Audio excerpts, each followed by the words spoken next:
Welcome to Living the Reiki Life podcast. Hi, I'm Amanda. And I'm Christy, and we're coming at you from the Prairie Province of Saskatchewan, Canada. We met in the corporate world over a decade ago and became great friends.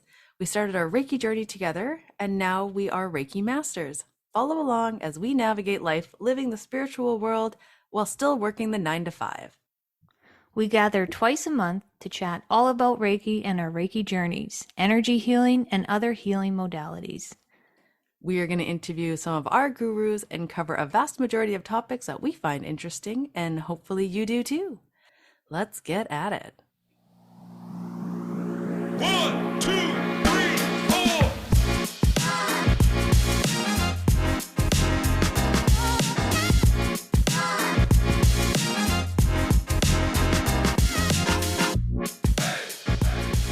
Hey everyone, welcome back. We are on episode 14, and we're not going to do much of an intro today because we have a really awesome guest coming on the episode.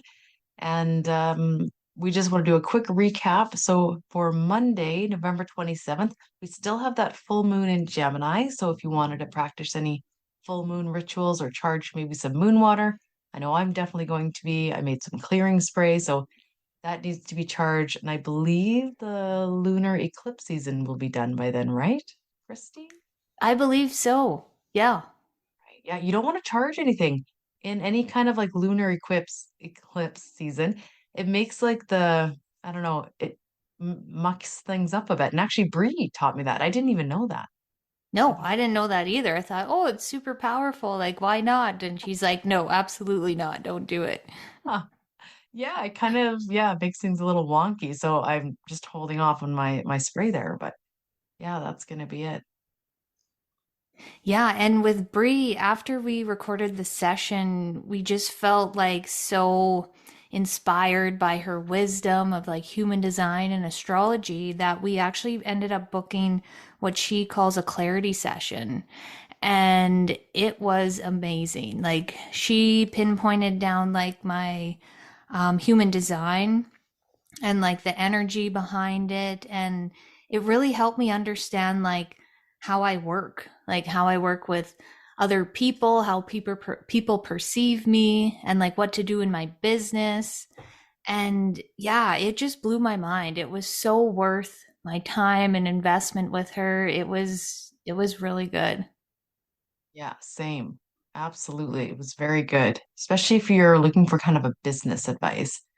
And another thing, so Todd actually, I got him a session too, and I listened to his because she sent us the audio recording, and it was so great to see his like what his human design is because he's a projector, which I've never even heard of, and just like he has his best time for 3 hours in a day, and he can get probably just as much done as someone can in 10 in those 3 hours, and then he needs to lay horizontally and and recharge. It's like how he recharges.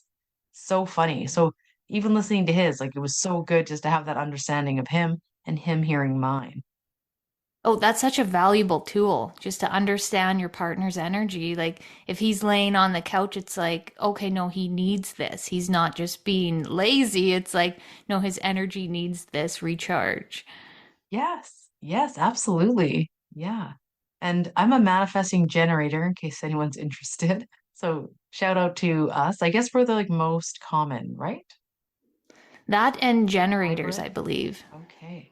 And Christy, you are.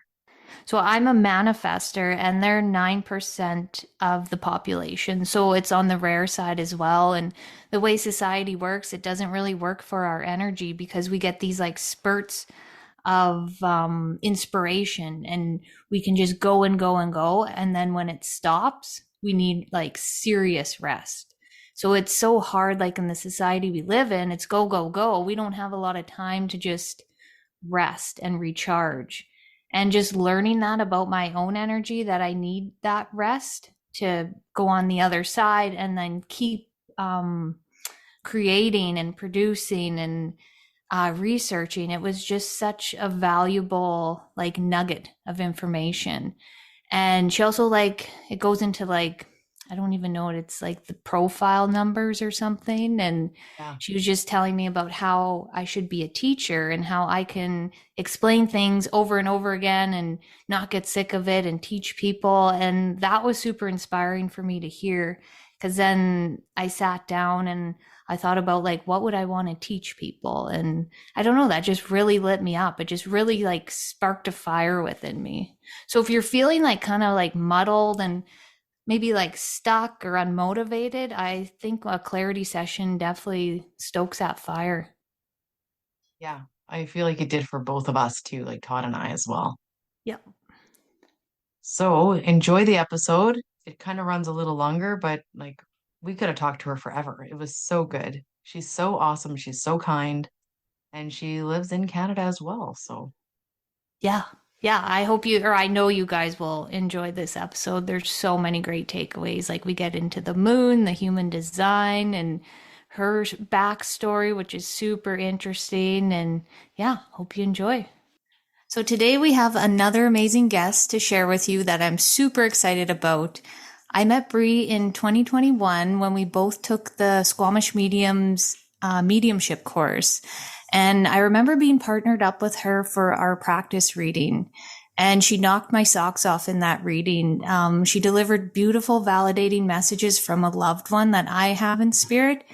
And I still think about that reading like to this day. It was so good.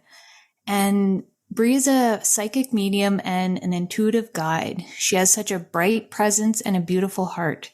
I feel so comfortable in her space, and she offers mediumship readings, clarity sessions, and she just held her first full moon circle, and she has her very own podcast. She has a unique journey of her spiritual awakening, and she holds so much knowledge to share with the world. I can't wait to dive in. Welcome, Bree. welcome. Thank you so very much for that wonderful intro. Oh, you're welcome. Yeah, It's so so fun to connect with you, being a couple I'm provinces so over. excited. So excited. All right, should we get right into it?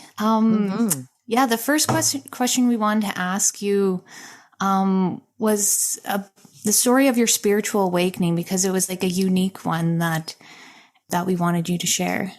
Yeah, absolutely. What I find really interesting about spiritual awakenings is like everyone has a different experience. Like you talk to anyone about their spiritual awakenings and there's common threads that happen, and not everyone has like a massive like stop dead moment or like an NDE or something like that. But I love talking about everyone's unique spiritual awakening journeys.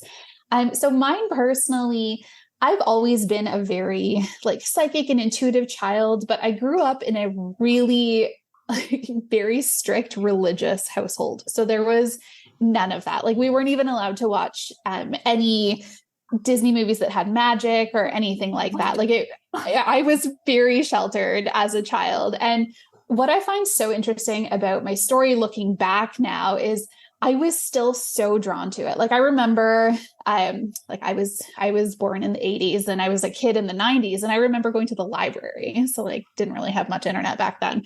And like scouring for books on like ESP. So like, you know, back in the 90s, it was like a big thing with like ESP. We didn't really call it like psychics or mediums, and I remember devouring this content and trying to, I think looking back, I was looking for validation that like I was actually like clairsentient or, you know, but there, of course, like telekinesis, like all that cool stuff, which I don't have that ability, but that would be amazing. So I remember just being obsessed. Like I found a book on palm reading in the library and I actually transcribed the entire book. And I was like 12 at the time. And I was just like obsessed with all of these things. And the obsession like never waned. So like then into high school, I remember like saving up my babysitting money and like going and buying a deck of tarot cards and just like, and I hid them in my mattress because my parents would murder me if they found out. So I had like a little slit in my mattress that I hid, like most kids, I don't know, teenagers hide drugs, but I had a deck of tarot cards in my mattress. So, but it was just, you know, that journey kind of continued until like university age. And then you get busy, right? Like I went to university and then I became really focused on my career, and it just kind of all of that aspect of my life and things I'd been really interested in kind of fell by the wayside. And, you know, I was just focused on being a student and working and really getting into my career, landed my dream job. Looking back, I was a little addicted to work. So I ended up having 2 jobs, and I was working conservatively, like maybe 70 to 80 hours a week. Wow. Wow. So it was definitely, I was too busy, right? I was too busy to actually hear spirit or hear, and like follow any of those nudges. And then I'd say I started like piquing my interest again. I'd say around like my mid-20s. I went through a really rough breakup and was single for the first time in a long time. And I found I had time to be alone. And I think this is really key when it comes to spiritual awakenings, is like, you need to have the time in the space just to like be, right? Just be quiet and kind of like hear those little nudges and whispers again. So that kind of started around that time. And, things were coming into my awareness, like crystals and, just little subtle things. Like there'd be like a psychic fair in town. And I was like, oh, that's interesting. Like, and I went and got like my first psychic reading. And, but that's as far as it went, because I was a career gal, right? I'm busy. So I was like, yeah, this is really cool. And like, I think I have one Instagram post from way back before my accident, and there was like a snail on the sidewalk. And I was like, ha, spirit's telling me to slow down. Like, isn't that funny? And then like continued working my 2 jobs and being a crazy person. And and so then February 2020, I got into my car accident, and that was quite literally like, it stopped me dead in my path. Like it was just this like event that was very traumatic for me. And I ended up, I've had to leave my career that I was in. And, I'm still working through a lot of like emotional and physical healing. I have a lot of PTSD and anxiety from that. But what it gave me, like the silver lining of the incident, was the time and the space to just be. So now I'm not working. So I've gone from like, working 80 hours a week at 2 jobs to working no jobs. And I'm just home.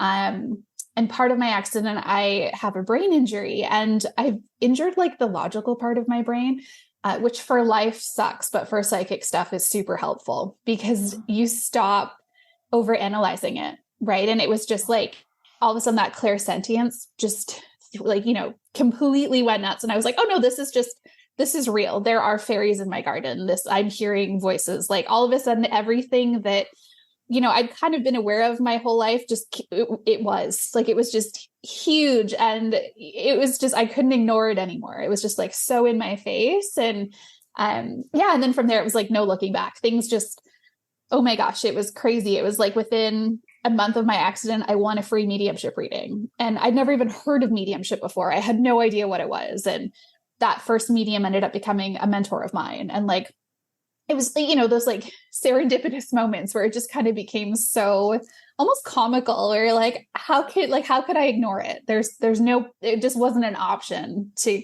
ignore anything that was happening. And and it's just been this like beautiful journey over the last 3 years since my car accident. And there's been ups and downs, and there's been times where it's been really challenging. And, I will certainly not gloss over and say spiritual awakenings are all sunshine and rainbows, because it can definitely come with its own set of challenges, as we know. But at the end of the day, like, I wouldn't change it for the world, because it's brought magic back into my life again. And it's really opened my eyes to like what's important in life. It's a little cliche, but it's so true. It just, it's kind of set me on this new path. It's like I was heading down a path and not listening to those little nudges from spirit that this wasn't in alignment with my highest self. And spirit was like, all right, course correct. She's not listening. So here we go. Yeah.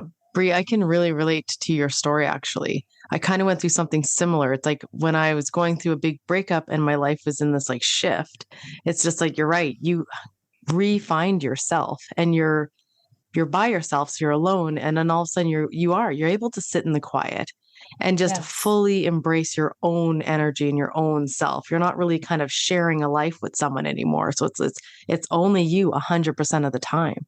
And that's a beautiful thing, to be able to sit and listen and figure out. And that's what started for me too. All of a sudden, this path opened itself right up, and then started walking it.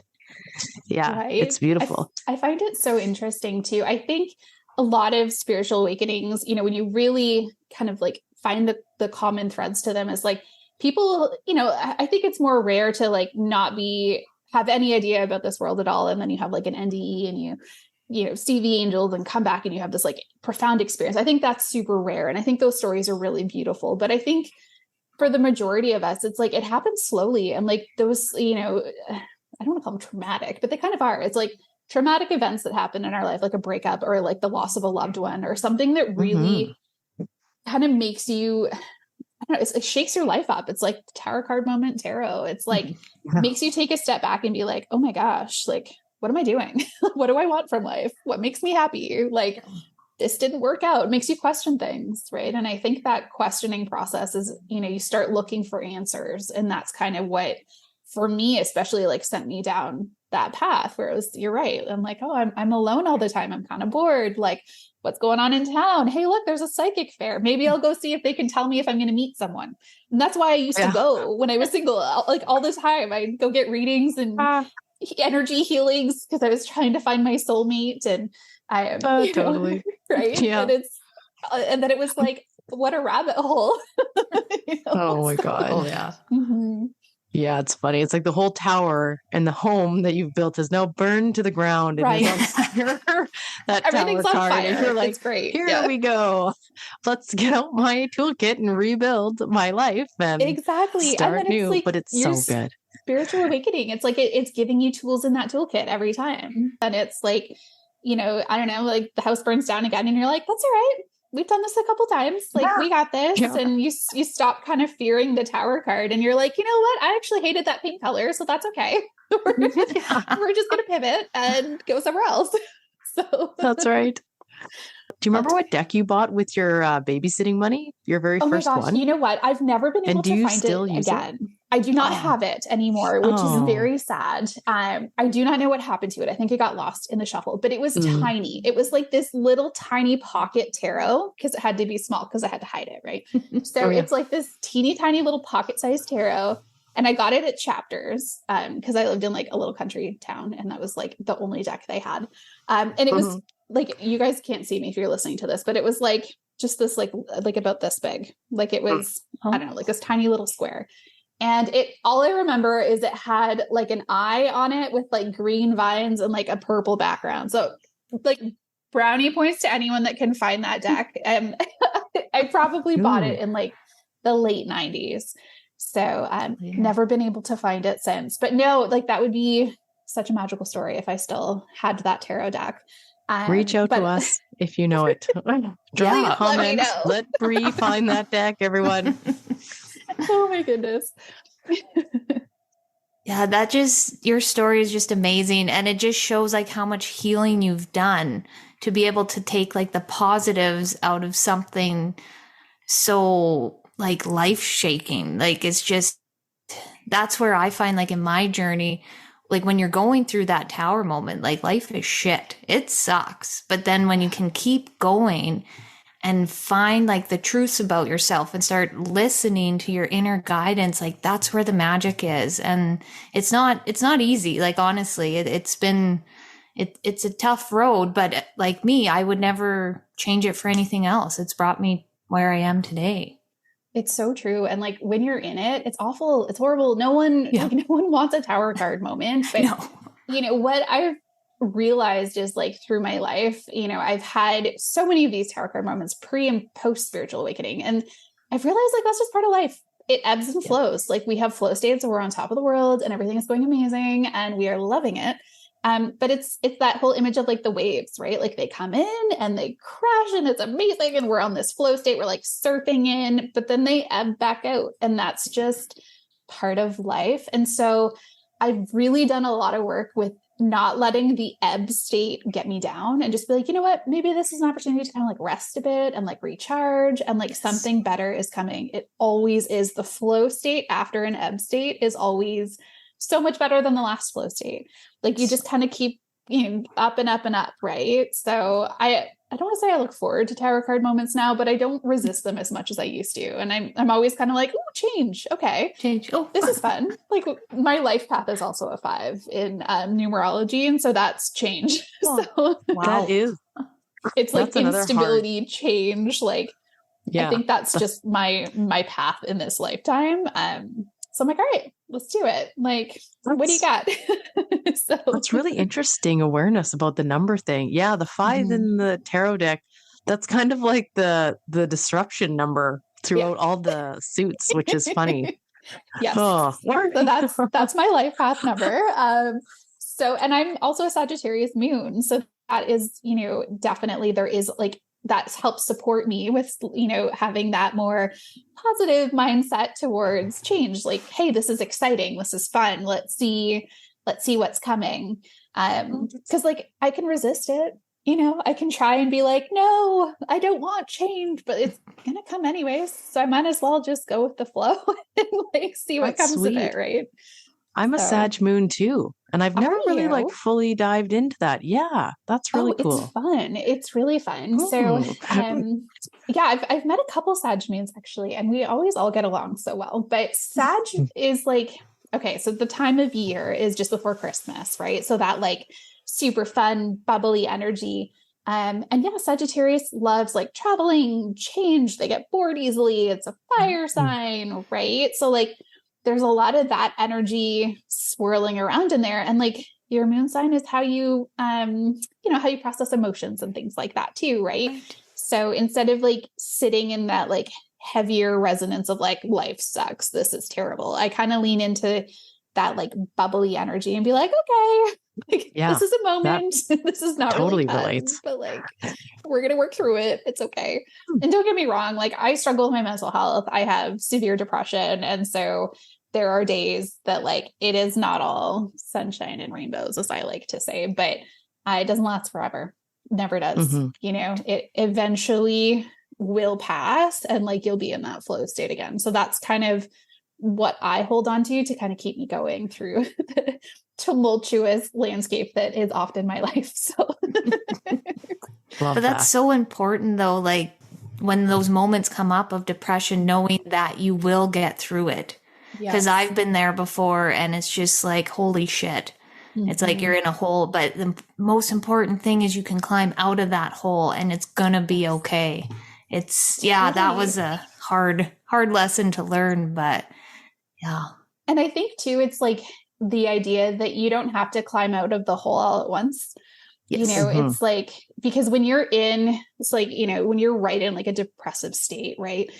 Everything seems exhausting. Even to take a shower sometimes can seem too much. So it's like, okay, like what teeny tiny little thing, like just do one thing for yourself today. Just one, like doesn't have to be like a full shower. Maybe you just like, I don't know, use some baby wipes to make yourself feel better. Like, just like something really, really basic just for yourself. And like every day you just do like one more thing. And like, maybe you're having a day where you can do 2 or 3 things. And it's just that grace in like giving yourself that space to be like, hey, you know what? I'm not in a good place right now, but that's okay. Because we're not going to stay here. We're going to slowly move out of it. And then, and then before you know it, you're like, hey, I'm actually doing okay. So that's right. It's like, yeah, I'm just a visitor here. I'm going to be leaving soon. So exactly. Like one of my favorite tools is, do you guys know the emotional guidance scale? Have you ever seen that before?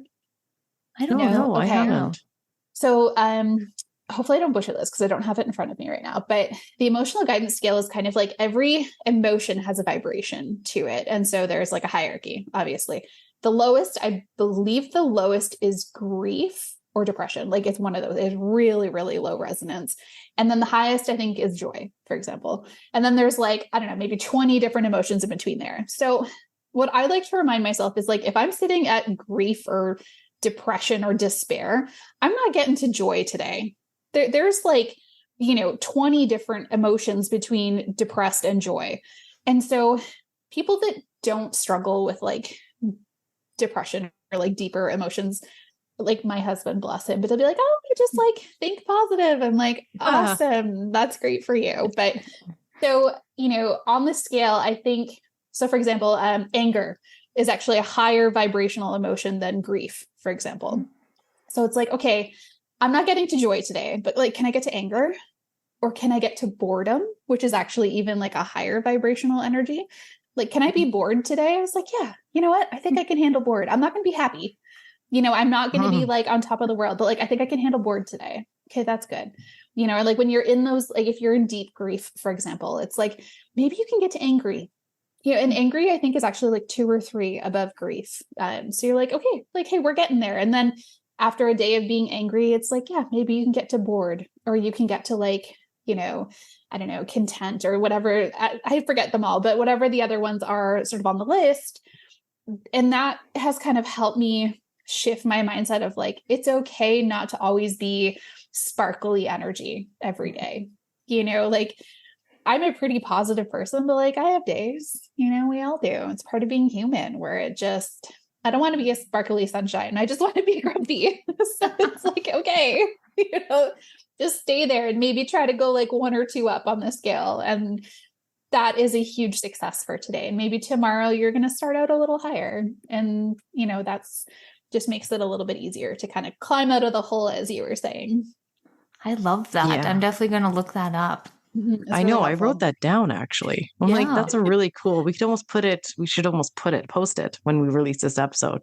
Yeah. It's kind of a little bit of a life hack, but also like a permission slip to not be so hard on yourself, because it's really hard when you're feeling low to not be so hard on yourself and be like, oh, why am I not just happy? It's like, okay, well, there's a chemical imbalance in your brain if you struggle with like depression. So that's not your fault.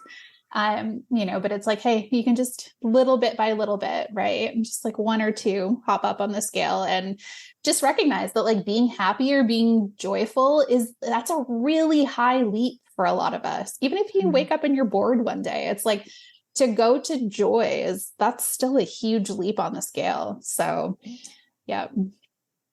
Yeah. And, at least if you can even get to anger, like you said, at least then you can maybe release some of that emotion in you. If you can at least get to anger, you can actually be angry and, release some of that out so you can start like healing forward to the joy spot. Yeah. Exactly. It's like the momentum upwards, right? Because when you're stuck in like despair, grief, or like deep depression, it's just this like, I almost see it like a swirling vortex. Like you just kind of stay there, right? And it just kind of keeps feeding itself. And it's this like horrible cycle that you're stuck in. And I know for myself, like I really struggle with like issues of perfectionism and like being hyper productive. So when I'm really depressed and I can't get out of bed, it's like I make myself feel worse because I'm like, oh my gosh, like your house is a mess. You need to get up. You're not doing anything. You're so lazy. And like, it just makes it so much worse. Right. And so instead of going in this like lateral sideways cycle, it's like, can we move up a little bit?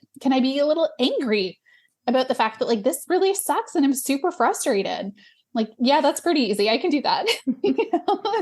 And then you're right. You release it. Right. And I kind of get some of that frustration out. And maybe I get angry enough that like, I want to get up and do something, or like, sometimes I rage clean, I'm really angry. I just like rage clean the house. And like that makes me feel a little bit better.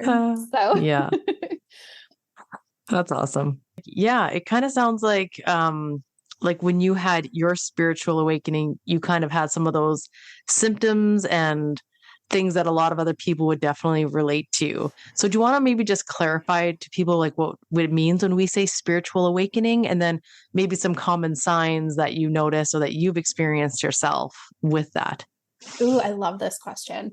And I think that's really important because a lot of people, again, I did when I first started down this journey, I thought a spiritual awakening had to be like an NDE, a massive, awakening where like suddenly you wake up and there's like angels at the bottom of your bed and like you've been chosen and it's this big thing, right? Yeah. And I think for a lot of us, it's not like, it can be it can be very gentle. It can be super intense and quick, and there's no right or wrong for either one.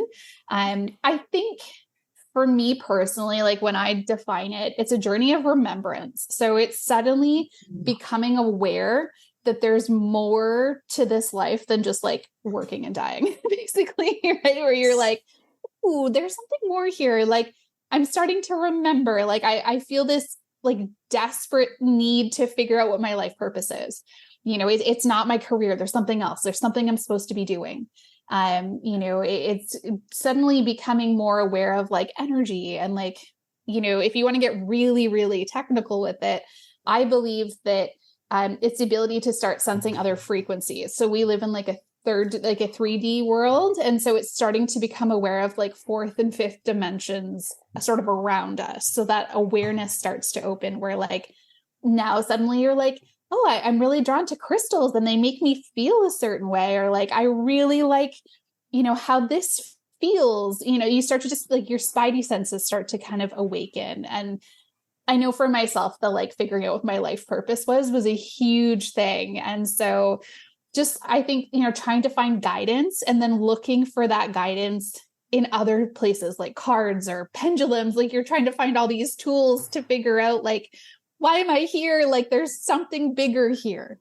So I think that really is for a lot of people, what the spiritual awakening can be. For other people, it might be like they lose a loved one. That's a really common spiritual awakening. And then they want to connect with them on the other side. So they go, get a mediumship reading and, start to, that kind of like awaken something in them. And they start becoming, they see signs from their loved one in spirit. And it's spiritual awakenings are really just about like opening your awareness to like the magic that's kind of around us.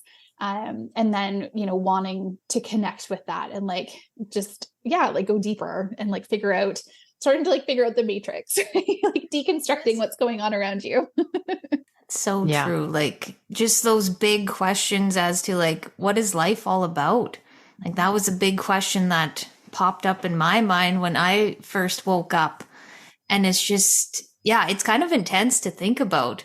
And then you just kind of watch the world go by and you're just like, how are people just living their life, just going and doing things and not asking these questions too? Like I felt so alone at the beginning. I was just like how, well, why am I going through this and nobody else is? But then you do find your community, like the Squamish medium, like her community is amazing. Like I found a lot of, like heart-centered people there that helped me through that journey. I think that's so important because it can be really isolating. Like bless my husband, as I was going through all of this spiritual awakening, he was like very tolerant. He's a Taurus, so like nothing rattles him, thankfully. But like I'm a completely different person now than I was like 3 years ago. And it can be very lonely. You lose friendships, people, even family, like people that you weren't really close with kind of fall off. My family is not super supportive of this journey that I'm on because they are very religious. So like, there's a lot of like that tension that comes up. And it is very lonely. And like, you feel like you're going crazy. Like, all these things are happening and, you're becoming like really aware of all these things. And you're like, am I having a psychotic episode? Like, is this real or what's going on? And then you're right. You find a community of like-minded people and it changes everything. Being able to be part of that community, like Spirit School Collective with Danielle Squamish Medium, for me has been life-changing because it's that community aspect of like virtually being able to connect with people. Cause I don't have anyone in my, near me that I, know of and feel safe to talk to about this stuff. And I think that just sitting with like-minded people is so important on this journey. You have to find people that you can talk to about this stuff. I kind of want to like touch on that a little bit more if you don't mind. So like for me too, like when I went through my awakening and like the veil got lifted, you're all of a sudden taking note of even the people around you in your circle. And even the people are like, well, you weren't like this as a kid. So what all of a sudden is this? And this is something that you were born with, or like, what's even the words? It's just like, well, you can't do that because you should have been able to do that always. And it's like, well, not necessarily. So I think people kind of have a hard time even grasping with that. And then it's it's like you said, people start kind of falling away. So like, I know for me, it was a big one, especially when you start getting really deep into this and you really start like planting in. It's like the people around you who were around you from the beginning when you weren't like that, but now you're kind of moving into a different level and they're not. What advice would you give to people where it's like, I don't really connect with that friend anymore. We're on a different level, but I feel bad. But I'm seeing this whole other world now, and she's still with her blindfold on. And that's the life that she's choosing to walk right now, which is beautiful. But I'm finding it hard to maintain a friendship with this person because it's like we're on just completely different levels. And I'm getting to know more of a community that is supporting of that I kind of want to be around instead. Do you have any like advice or how to navigate Oh my that? gosh. So I could talk about this forever. This is something that's like been a huge part of my life as well. So I totally resonate with this topic, and it's really hard. And I think that you need to decide for yourself, is this something that you can kind of have different friends for different things? Like you have some friends that are like for your human self, and you don't talk about spiritual stuff with them. You're just going and having a girls' night, and like that's really fun, and that's okay. Or is it like it's too hard for you to kind of not talk about this stuff and they're not supportive of you? Then maybe that's something that, you know, for your own sanity, you need to kind of move away from. I will say, like, there is something really wonderful about having friends that just kind of keep you grounded and keep you in your human. You know, I think that there is a tendency to, once we start awakening, want to stay up in the magical spirit world all the time because it is way more fun up there. But we are having a human experience, and we do need to like come back down to this like 3D reality at some point. So I personally have found that while I am not as close with those friends anymore, I do still have some friends that like, they know what I do and we just don't talk about it. It just doesn't come up. And I just like sit really comfortably in my human with them. And like same with like my parents, like we just don't go there, you know, like it's just, if we want to have a relationship, it's just not something that we're going to talk about. But on the other hand, I have had friendships where, and this is kind of the like blessing or a curse with having a spiritual awakening, is you become more sensitive to energy. And I realized like, you don't actually like me. Like, why are we friends? Like energetically, I can feel that like, you don't actually really want to be here, like want to be in my energy, or you're not attentively listening to what I'm talking about or stuff like that. So I have had some friendships just kind of fall by the wayside there.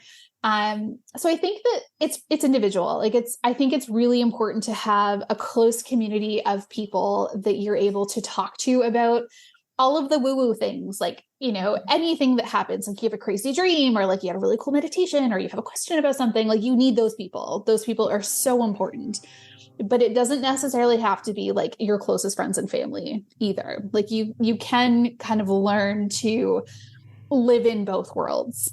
It takes practice, but I do think it's important to also stay human and grounded, because that's why we're here, but also like remember where we came from and like the lessons that we're bringing here, if that makes sense. And one thing I did want to say about just before, you were saying how people are like, oh, like you should have been born a psychic and a medium and been able to do this your whole life. I love the analogy of like a pianist. So like someone who plays piano, everyone has the ability to play piano, you know, like play your fingers on the piano, but some people are naturally predisposed to playing it more efficiently than others. And not everyone is going to become a concert pianist. And then to go one step further, if you've never seen a piano before or had a piano presented to you, how would you know if you're good at it or not? Right. So kind of like a spiritual awakening for me is like someone plunks the piano in front of you and you're like, oh, I've always actually wanted to play this. I had no idea I was so good at it. I have a natural affinity for playing this piano. Who knew?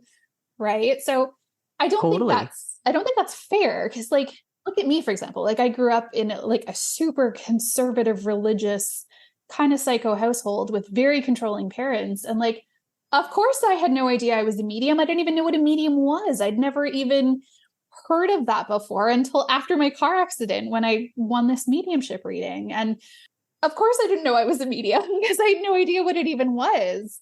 I just had like, you know, looking back, hindsight's 2020, and you start to see all these themes or like little nudges and things throughout my life. I'm like, why was I so obsessed with like ESP as a kid? I'm like, well, probably because I knew I was psychic and I was looking for validation because I wasn't getting it from my family at the time. Right. So yeah. So I think people just need to like not gatekeep as much, and also just like be kind. Someone's like, if someone wants to develop or is curious about this stuff, go for it.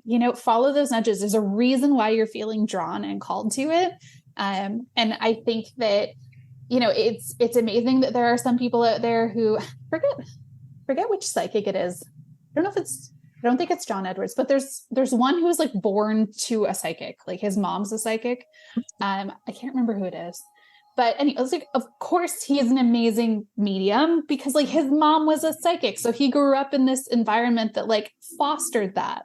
It's like, don't be so hard on yourself, Oh yeah, 100%. When you're nurtured from the get-go to step into those gifts that are coming up and they're not shut down, like, of course. And like, it's funny, Christy and I were talking about just like the random, like on our Halloween episode, the random things. Like when I was a kid, I watched every single ghost hunter show out there, like those Haunted Canada shows. Like I love them. I would like write down the places and be like, I'm going to go there someday. And I'm going to check that out. Like such a weird thing. It's like not other kids are watching that. Like, right. But like so one funny show to I think was about obsessed now. with was like, I forget when it was on TV, but like Ghost Whisperer with Yes. Jennifer, Yeah. what was her name? Same. Yeah, Jennifer like Hewitt. Yeah. Hewitt, that's it. Love Hewitt. Obsessed with that show and this was like, I don't know, my early 20s. It was after I left my parents' house because then I was allowed to watch whatever I wanted on TV. But like that's the show I picked. Angel, Buffy, and that. I was obsessed with those shows. So it's like interesting. Like I'm really drawn to the occult and things like that. And like this woman is literally walking around as a medium. Very televised Hollywood medium, because that's not actually how it works, but No. but the idea is there, right? So yeah, I think that's so important. Like if you are drawn to those things as a kid or as an adult, it's like, there's probably something there. There's definitely a reason. Yeah. So true. So yeah, when we talk about being drawn to like these different TV shows and then like tarot cards and like, what's the reason why we would be drawn to these things like when we first awaken? So I think for myself, it's about remembering. So like when I was drawn to these TV shows, like Ghost Whisperer, for example, it's like on some level, it's like my higher self, my guides are trying to give me these little breadcrumbs to be like, hey, remember who you are. Remember why you came here. Like, this is important, pay attention. And, I think sometimes we catch on, sometimes we don't. Our guides must get so frustrated with us sometimes. But, I think that's a big part of it. Just like initially. And then I think the farther on you get in your development, we're drawn to a lot of these modalities because we're looking for answers. We're looking for guidance. We're looking for more. And I think that we're not finding the answers in like our regular life, our regular world. It's like you start like lifting the veil, like you said, right? And you start kind of awakening and being like, ooh, there's more going on here. And like, I need to know more, need to know what's going on. And, I think that because you start resonating with those higher frequencies, things like crystals are, if you meet someone who's not very on this path, they're just rocks. You're like, well, they're not actually. So because you can feel them, like if you're sensitive enough, like they have an energetic resonance. And, there's often times where like intuitively I'll pick a stone and then I like Google what the properties of it are. And I'm like, oh my gosh, this is exactly what I needed right now. Like I had one time where I was in like a very deep grief episode and I just randomly picked up one of my crystals and it had been one I bought randomly. And it turned out to be, it's called like Apache tears. Mm-hmm. I'm probably pronouncing that horrifically, but it's literally meant to like transmute really deep grief into like lighter emotions. That's literally what it does. And I was like, oh, well, isn't that handy? Because that's really what I needed. So I think you just start to become more aware. It's like your awareness starts to get, just more awakened, right? And you start to be drawn to all of these different things. And I think that's why people that aren't on this path have a bit of a harder time understanding why, because they're just not connected to the same frequencies. So. Yeah, that makes total sense. And like with Reiki, like when we were in that, the mediumship container there, it was like, I I'd say like 80% of the girls in that group all have Reiki. And it's like Reiki seems like to be like the stepping stone to all these other modalities. It just like opens a door up. And you have your Reiki. So I do. yeah, so we're curious to find out, like, how did Reiki find you? And So what kind of Reiki oh are you yeah. trained So in? I'm trained in like the traditional you I can never pronounce it. Usuri Reiki. Usui? Usui, that's it. Usui. Usui. It's Not very officially good with my Usui. like Yep. yeah, I'm terrible with the pronunciations of things. But yeah, so I'm traditionally trained in that. I did it a little bit backwards. So I had my spiritual awakening first and then found Reiki. You're right. Most people find Reiki first, and then the attunements kind of for every level, there's like an attunement that goes with it. And that kind of like awakens them farther. I personally found Reiki for healing. That was my thing. You know, I'm on this spiritual awakening journey and like things are happening. And the not so great thing about a spiritual awakening is you start to realize like how broken of a human you are and like how much you really need to heal. You're like, I'm being triggered everywhere. Like I have like inner child stuff I got to deal with. Like I have all of these issues. So I'm like, uh-oh, okay. And then, so like energy healing started coming into my world and my awareness. And then I found a teacher who, I think originally it was like a spiritual counseling course, which I was really interested in. So I took that course with her, and then it turned out she was a Reiki master and she taught Reiki. And so it's kind of like the teacher appears when the student's ready sort of idea. And yeah, I loved her. She was local. We really hit it off. And I decided, hey, what the heck? I'll take Reiki 1 and we'll see. And then I loved it, absolutely loved it. And, you know, what was really cool for me is because I developed mediumistically and psychically before Reiki. So it was really cool to then learn Reiki and like have all of these messages and things flowing in so easily as I'm doing all these different Reiki positions. So it was really, really cool. But yeah, originally I found Reiki because I wanted to just heal myself, which is like an ongoing project, I think, our entire lives. I don't think it's like an onion. You think you're like, yes, we finished a layer. And then there's another one. So. Yeah, mine was the same way. Reiki found me first. And the teacher, again, like presented herself. And it was one of those things I never, ever thought I would be at the level that I'm at for Reiki. Like Christy and I are at our master level now and hope to one day do my teacher level. And it's just, yeah, it's so funny how it just keeps, the teacher does present itself. And that's how I found the Reiki as well. And then with the attunements, and it just kept opening and opening. And then the mediumship kind of came in after as well. I can definitely relate. It's like, trust your nudges, right? Like I'm so open now that like things fall into my lap and I'm like, I don't even really know if I'm that interested in this, but like, I'm going to go for it and see what happens. Maybe I'll really like it, you know? And yeah, Reiki was very much that for me, where it's like, energy healing was something that was always in my awareness. And I'd gotten a couple books on energy healing and I thought that was really cool. And then it was like, yeah, I don't know, let's try this Reiki thing. I wonder what that's about. And yeah, and it was like a rabbit hole of Reiki. So yeah, that's awesome. Are you currently practicing Reiki on clients? Are you taking clients for Reiki right now? And do you want to maybe talk about do you want to talk about the importance of like self-healing and helping others heal and on their path? Yeah, absolutely. So I don't offer just Reiki right now. I do have a package offering. I call them it's like deeper healing. So I've named it Rekindle. So it's literally about like finding your light again. And in there, it's like 3 sessions of like mediumship / whatever you need, 1-to-1. Whether it's mediumship or like channeling, psychic connections, whatever you need. And then there's also 3 Reiki distant healing sessions in there. So that's kind of how I'm offering it like that. Offering just Reiki on its own is just, isn't something I'm feeling super called to offer at this time. But I change often. So, see what comes in the future for that. But I will say like self-healing is a constant journey. It never ends. And like we're just saying, like, just because you've healed a bunch of things, you like think you've done all the inner child things, there's something else that comes up. And I think that being someone who works, as a healer, it is so important to work on that self-healing for a number of reasons. Like, first of all, I think it just makes you a better human. So I think that's really important.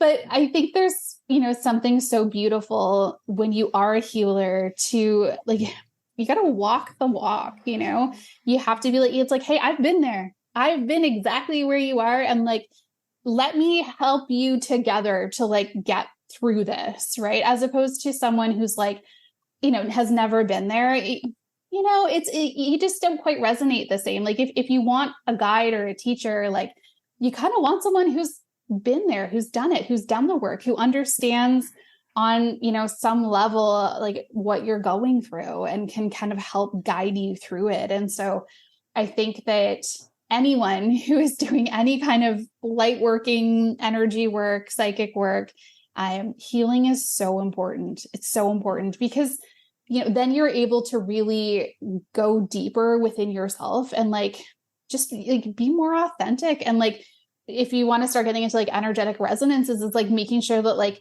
your life is in energetic alignment with you, right? Because then you're going to attract better clients. You're going to attract, a more abundant business, that sort of thing. And so like, you can't get there until like you start healing and figuring out like, oh, this isn't in alignment for me. Like, and then when you're letting things go, there's like wounding that comes up with that. And like, why are you hanging on to things that aren't in alignment for you? And, there's like, it's a whole can of worms really to start to go in. But I think it's so important. And I think it's really why we're here. It's like, we're healing all of the conditioning and the wounding and the bad things that happen to us in life, because no one survives unscathed in this lifetime. Like there's always something that is going on. And I think that that's really why we're here, is to learn how to go through all the muck of being human and still hold on to that like high vibration and remember who we are and that we're here to lift Earth's vibration. It's like we've agreed to come here and like be in the muck and like try to get through it, remember who we are, and like bring everyone else along with us. So that's so true. And it's just when I'm in a session and something comes up, like their guides start talking to me and I like deliver this beautiful message. And then I turn around and I was like, but part of that message I felt like was for me too. Mm-hmm. So it's like the sessions can be healing, like for the practitioner and the person as well. Like that's happened a lot lately, where it's just like more self-awareness and just like going through what I went through. I feel like I will attract those types of clients because I can help them through it because I'm on the other side. Like not saying I'm healed or whatever, but I've been there. And like you said, like I get it. I see your journey. I see you. I'm going to hold space for you to heal. I find that just so special. It's so true. And it's like, a perfect example of this is like, I don't know, let's say you're going on like a tour of the Amazon or something, and you have a guide show up who's like, yeah, I've never actually been here before. Let's check this out together. You'd be like, what? Oh, that's a good one. Like, maybe I'll just stay here. So like, you want someone who's been through that journey, but like when you haven't healed, and like, just to like backtrack a little bit, like when you're on your spiritual awakening, we become super aware of people who are like living in their wounding. Amanda, I think you were mentioning like you have a friend you're like, okay, like this is not our lifetime for healing. And that's really hard. I have this with like parental figures, right? We're like, okay, like no accountability. We're not willing to heal, or like, okay. And that's not their journey in this lifetime. And that's really hard, because there's a different energetic signature there. When you start healing and you start unwrapping that onion and going through and like, oh my gosh, it's beautiful. If you ever talk to someone who's like very wounded and everything is like victim mentality, things happen to them, they're just a bit of like an energy vampire. And like, if you're in that state and you're offering like Reiki, like, my goodness, that's probably not going to be super healing to your clients, and you're probably not going to be very successful. Whereas if you connect with someone who's like, hey, look, I'm not perfect, but I'm on my healing journey. And like, you're able to just kind of roll with life a little bit easier. And you bring that energy into your healing sessions. You're helping to like heal your clients, not only in the session, but also just like being in your energy, because like as an energetic being, it's like you've done some work and you've like elevated yourself a little bit, right? And so I think that that's just really important as well. Like when you're looking for a practitioner, it's like really sitting with that energy and being like, okay, like, you know, not everyone's perfect, but energetically speaking, do they have like a certain resonance to their energy that feels, you know, in alignment with my own, right? Right. That's a really big one. I think too, it's like when somebody's working from a healing space, they're working from their heart center. So it's just like they're not holding on to like an angry space. Their heart is open. And when they've been through their own things, it's like they can really see you. And that's what people really want. They want to be seen in their full entirety. So when someone comes in and they're in the dumps, let's say, and it's like, I see you because I've been there. And how you feel is completely valid and it's real. And I'm telling you right now, you're going to get through this and we're going to heal you. And we're going to start with little steps today. And I'm just going to hold the space and hold your hand, you know, metaphorically. Or if I actually need to, while you're on the table, I'm going to do that too. And it's just, yeah, that's huge. It's a huge space. It is. To be in It really is. pick. And like, you know, to be able to just like come at healing with no judgment too, as a practitioner, I think that's really important. And that comes from your own healing journey.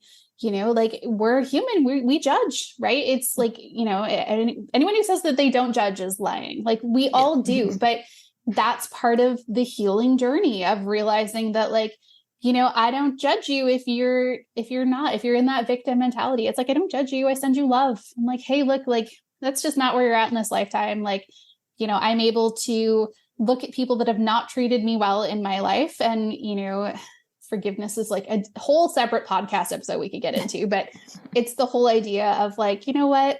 I understand why you acted the way you did. Doesn't make it okay, but I understand that like you are also a broken, wounded human and you have not healed and you are coming from this place of wounding to hurt other people to make yourself feel better, right?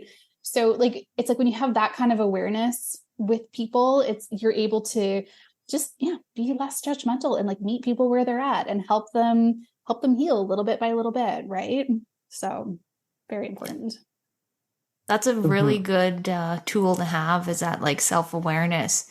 Because even like in the workspace that I used to work in, so much wounding there. Like people would get triggered about the dumbest shit. And you're just like, what is going on here? But then when you kind of take a step back and you're like, okay, like I see like inner child, and then there's this, and this, and you're just like, okay, that's a space that you're reacting from.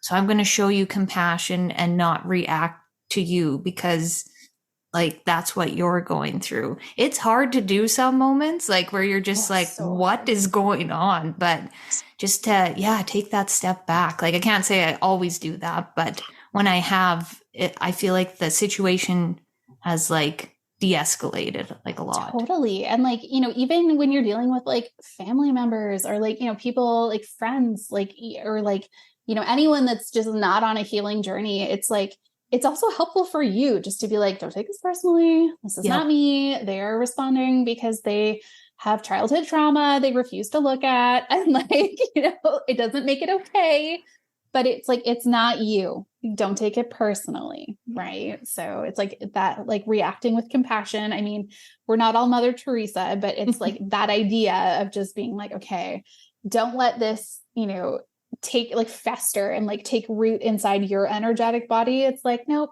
I'm just going to send them love, like that Care Bear stare out of the heart space, right? Like I'm just going to send them love and like, you know, hopefully their next lifetime they work on some healing maybe. Right? So yeah.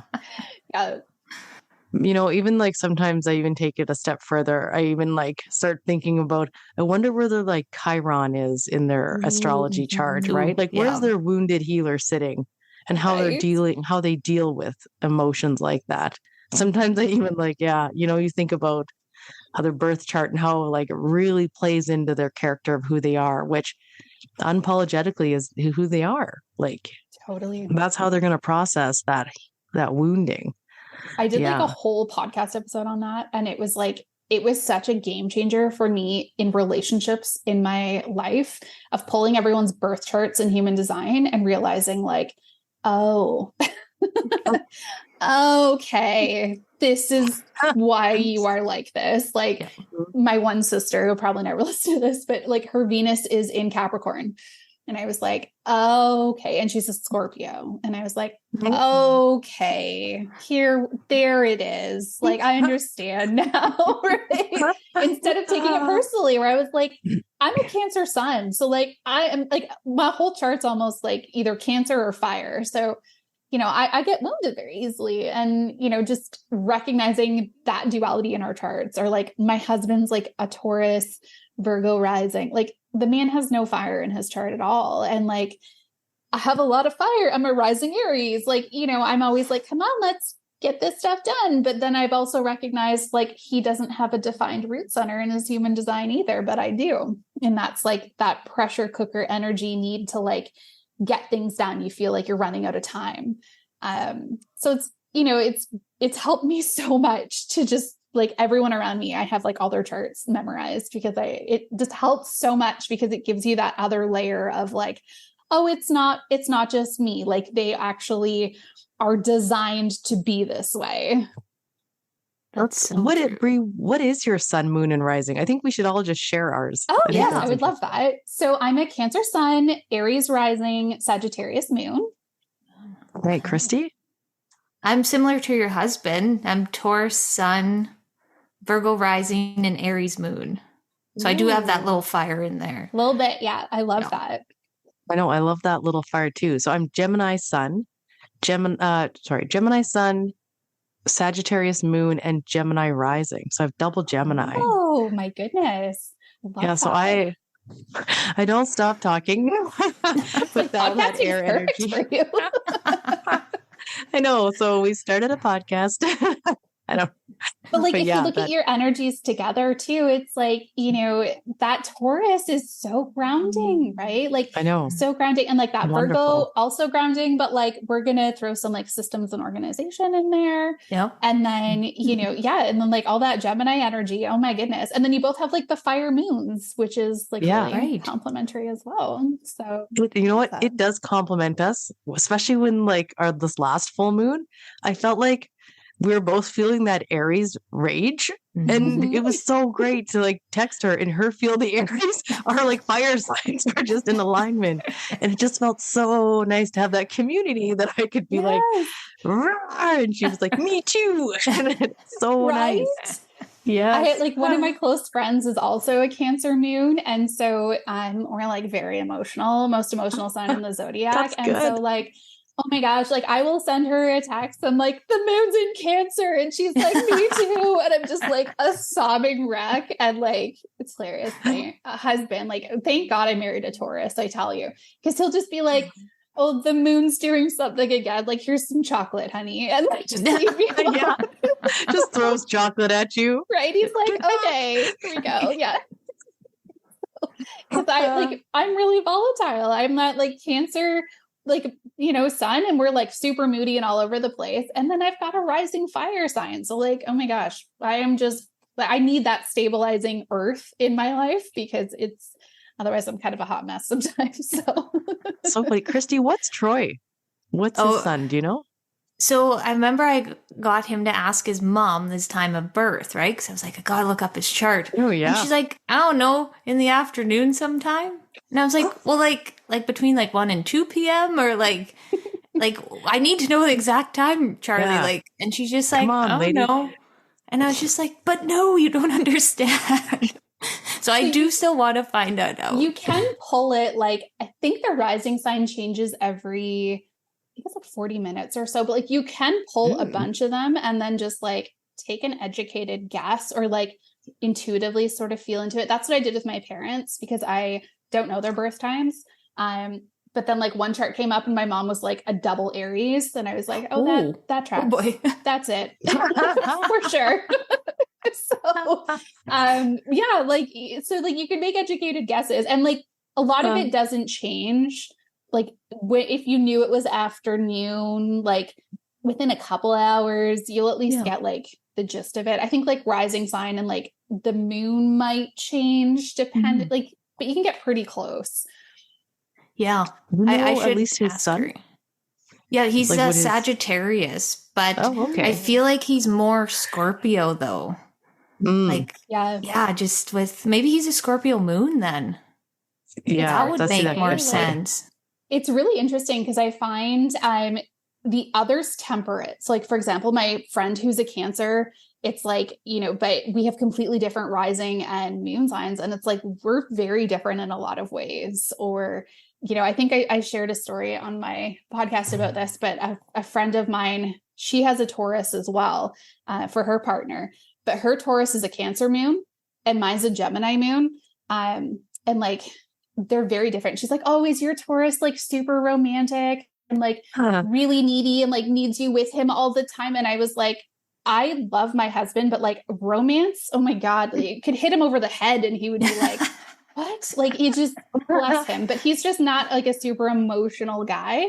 And I was like, oh, that's the Cancer. The Cancer is influencing his Taurus to be this like super emotional, like little bit needy sometimes kind of energy. Cause like, that's so Cancer. But like my husband's got none of that. Like he is not anywhere near emotions at all. And so it was really interesting because like, you can have two Tauruses, but like, it's all of the other stuff that can like temper it so much. Right. So totally. That moon is just like, when I found out like I was an Aries moon, I was like, my life changed. I was like, holy shit, this makes so much sense. I have so much anger inside me. Yeah. And then like, you get like so much deeper and you like all the other signs and then like for human design in there. And it's just like the first human design / astrology reading I had, I cried because it was so validating and I felt seen for the first time in my life.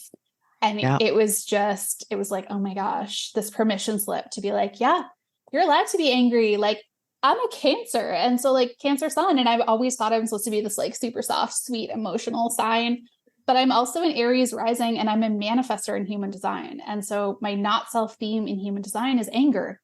So like when things are not in alignment for me, I'm supposed to be angry. And then I have like an Aries, you know, Aries rising. So it was like, oh, I am allowed to be angry. Okay. This is good. Okay. So it's, it's huge. It's like life changing once you start to kind of figure out your chart and how energy works for you and like moves in your body and like how you're meant to sort of show up in the world. So true. And, you know, I'm a manifestor too in human design.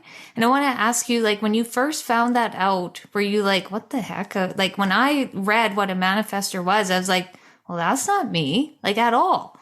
I was like, I did not resonate. 95% sure my mom got my birth time wrong. Yeah. I was like, oh, there's no way. There's no way I'm a manifestor. And that's actually how you know you're a manifestor. Really? Like, everyone wants to be a manifestor because for those people that don't know about human design, basically there's 5 energy types. And the most common is generators and manifesting generators. And they have like a sacral energy. So the best description is like, if they're like the lighthouses and lanterns of the world. So they create light and they do things, they make things happen. Okay. So you guys are like the lights. Manifestors are, we're like 9% of the population and we're like the matches. Okay. We like initiate energy. We create energy. So we like show up and just by being ourselves, we like initiate energy. And so all the generators and manifesting generators go, ooh, I'm super lit up by that. That's a great idea. And we light them. And then projectors come in and they're about 20% of the population and they're the guides. So they guide everyone. So they'd be like, okay, little lantern, you should go shine in that window. That would be a great spot for you.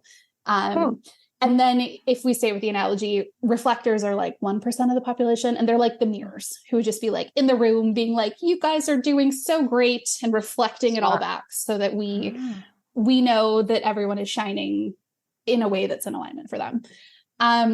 So with all of that being said, everyone wants to be a manifestor because they're like, we're the only sign that doesn't have to wait to initiate. We're the initiators. Every other sign has to either wait to respond, wait for an invitation, wait for something. But that like is actually really hard when you are a manifestor, because we have stop start energy. Yes. So we sometimes are lighting the world on fire, and then we're in a blanket fort for like a week and don't want to talk to anyone. And I will say, like, every sign has their challenges. Every energy type has their challenges. There's no like, everyone's conditioned. Like, we all struggle with things. But I would say I have never met another manifestor who was like, yes, I'm a manifestor. Because there's a lot of pressure. Like, we have to be the ones to like constantly come up with and create everything, like initiate everything. Whereas I'm a little jealous sometimes of like the Jens and Manny Jens of the world, because you guys just like get to wait for something to set you alight. And then you have endless amounts of energy to like go do that thing that's in alignment for you. So yeah, I totally was like, Mom, are we sure this is exactly the time I was born at? Like, it wasn't 3 hours later or something. So yeah, it can definitely come with its own like host of challenges.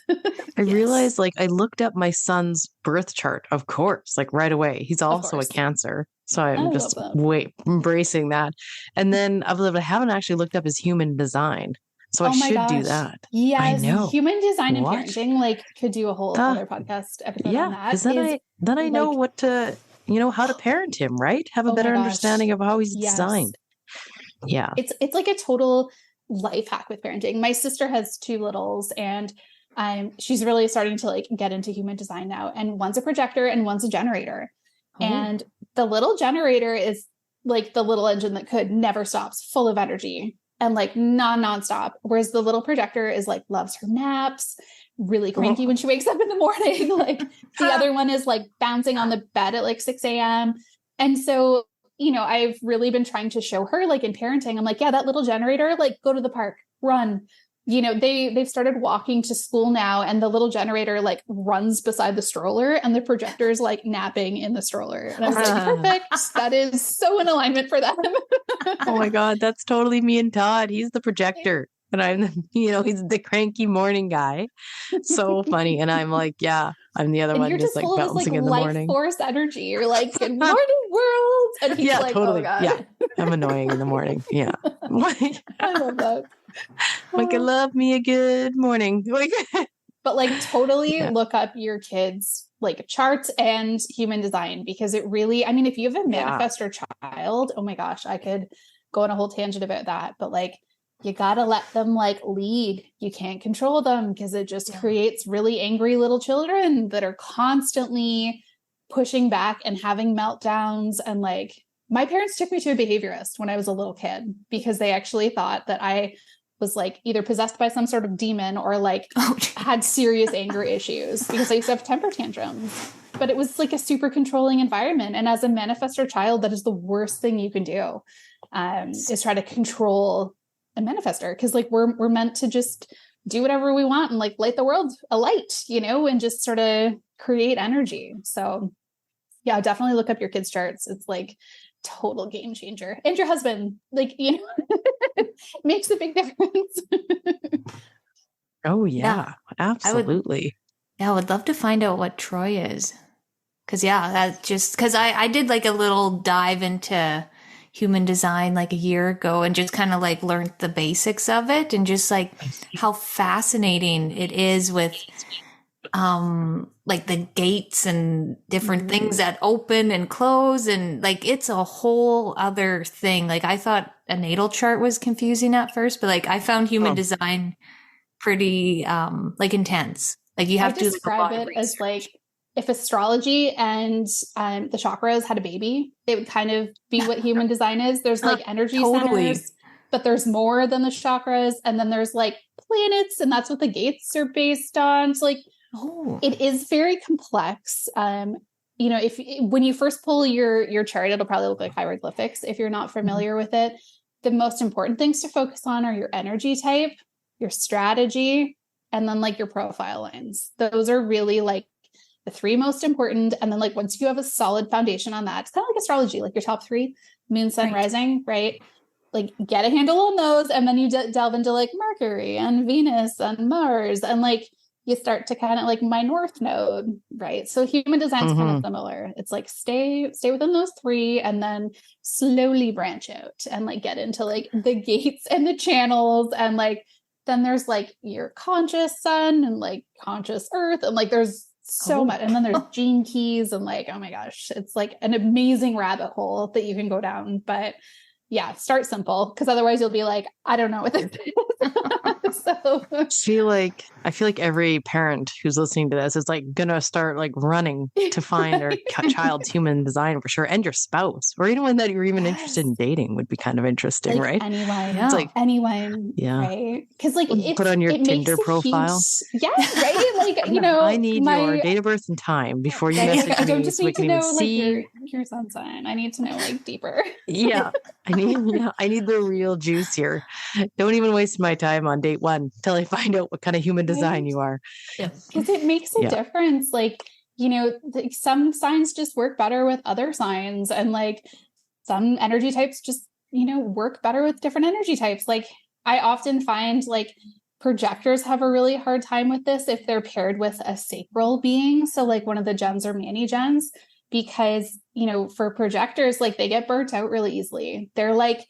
They're here to guide us, but only if they've been invited to guide us. And that can be really hard for projectors to kind of like, they can come across a little bit like bossy sometimes and be like, you should do this. This is a better way of doing it. And if they haven't been invited, then their partner will be like, excuse you, I'm going to do it this way. And that can cause a lot of issues. And generators and manifesting generators, you guys have this beautiful energy that's go, go, go all the time. And like the non-sacrals can get really burnt out by that. So like manifestors and projectors can try and keep up, but they're not meant to.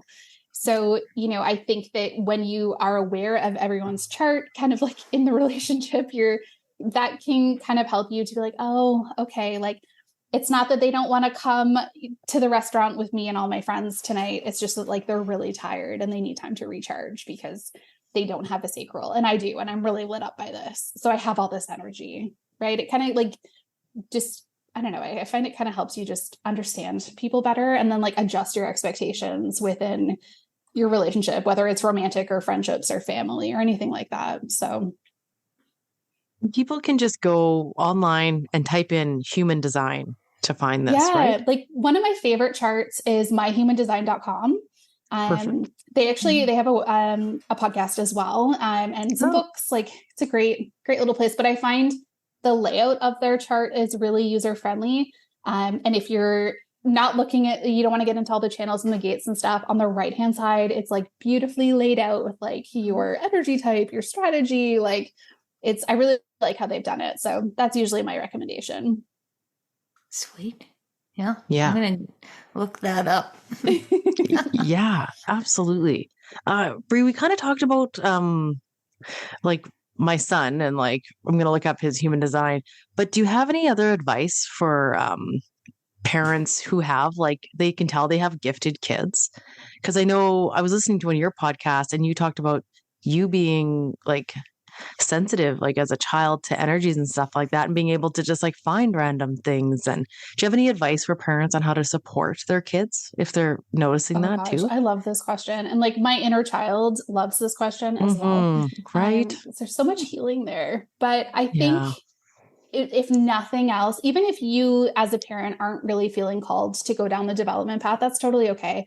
You don't have to be like a medium or a psychic to parent a child who's really sensitive. It's just about being open, you know, and really giving them a supportive environment to explore things and feel like they can talk about things, they can share things, and just responding in a way that's like really safe, you know. So like if you suddenly notice like your child's finding things all over all the time, it's not responding like, my gosh, this is so weird, you know, and like kind of making them feel awkward about it. It's like facilitating that. Like maybe you start giving them more opportunities to find things that you've lost. And that's a sign of clairvoyance, is like being able to find lost things easily because you can see in your mind where it is. You know, and I think educating yourself is really important. There's lots of resources out there on parenting psychic children. There's a couple books I know of off the top of my head. There is also a couple podcast episodes on spirit speakers. I don't know if either of you are familiar with that podcast. I love that it's one podcast. Of my favorites. Absolutely love it. They've done a couple episodes on parenting psychic and intuitive children. So highly recommend giving those a listen. They are phenomenal. But yeah, I like just being open and like a safe space, you know, and like encouraging your child to like talk about things, talk about their experiences and believe them, believe what they tell you. Like, you know, I think we're so quick to dismiss it and be like, oh, well, like imaginary friend, you're exaggerating. That's not true. And it's like, just because you don't understand it doesn't mean it's not true. Doesn't mean it's not happening. So I think just having that understanding and like taking an effort to like educate yourself. And if there's something your child is really interested in, like, you know, maybe seeking out an intuitive teacher for them, you know, that can help them really learn how to not only grow, but like protect themselves. Like, as someone who was a really empathic child, that's really important because it's really hurtful to like take in all of this energy from people and not understand what's going on. You're picking up on people's emotions. You know, people don't like you. Like, it can be a lot. And like not knowing how to turn that down or shield yourself, or even just like understanding what's going on or like what's happening, or all of these things, it can be really confusing and like really overwhelming. And so they need someone that they can go to and talk to. And if you don't feel comfortable being that person, that's okay. But, you know, can you be okay with finding them someone else that they can talk to about these things and just, you know, protect themselves and that sort of stuff. So just having an open mind, I think, is really the best place to start. And just, and just believe them, believe what they tell you. It's so important. I love that. It's so simple too, right? Just like believe them. Just don't shut it down. Like my friend, she was standing in the kitchen and her son was sitting at the island and he's like, "Mommy, who's behind you?" And she's like, "Holy shit." Like she freaked out at first, but she didn't shut him down. She just like kind of like encouraged it. Like, what does he look like? Like, who is he? Is he saying anything? Like, just like nurturing that side of them, not making them feel like they're weird or crazy. It's just, that's so important. Like, I grew up, super sensitive, everything coming in at me, and that manifested in a lot of anger. And if I would have had someone to explain to me, like, hey, you're a sensitive being.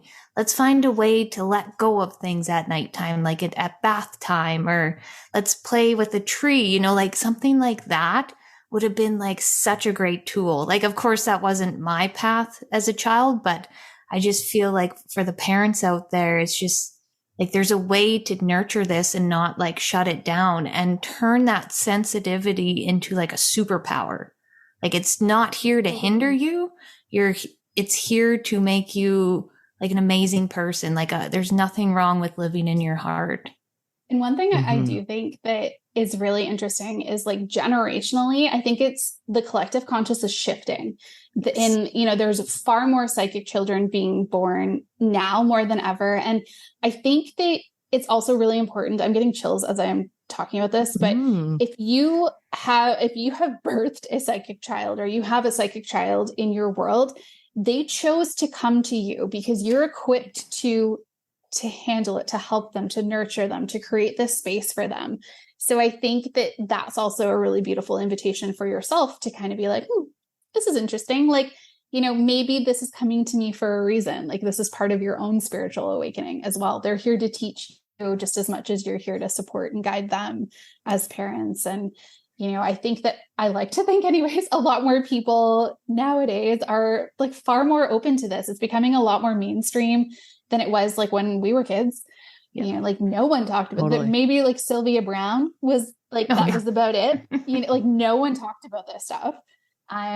So I think there's a shift that's happening. And I think that it's really important to remember this is a gift, you know, like to have a psychic child is such, like a child in general is a gift, but especially like a sensitive psychic child. And, I think there's a lot of fear with the unknown. And so really taking the time to educate yourself can remove a lot of the fear. Like there's no demons coming in your house at night. Like they're not talking to the devil. Like it's a lot of that, like, myth busting. Like let's kind of get to the truth here. Like we're connecting with loved ones in spirit. Well, that's beautiful. There's lots of love and light around this. There's nothing to fear, so once we can deconstruct the fear and really start to educate ourselves on why is this such a bad thing? Well, it's not at all. It's it's absolutely beautiful. And so just be supportive. So I want to make sure we get into the lunar cycles. oh yes. Oh, right. Yeah. So the past Aries full moon, you held a full moon circle that I got to be a part of. And I absolutely loved it. It was just, lit me up. And I'm someone that has intentions to do stuff on full moons and new moons. And then the day comes and then it just kind of gets put on the back burner. So being intentional with meeting with a group that day, and it was just, I really enjoyed it. And I hope you keep holding those spaces. But what we wanted to talk about today was how do you work with the lunar cycle, and how is it important in life to be in tune with the full moon and the new moon and all of that? Gosh, there's so much here. So I'll try not to talk forever on this because I could.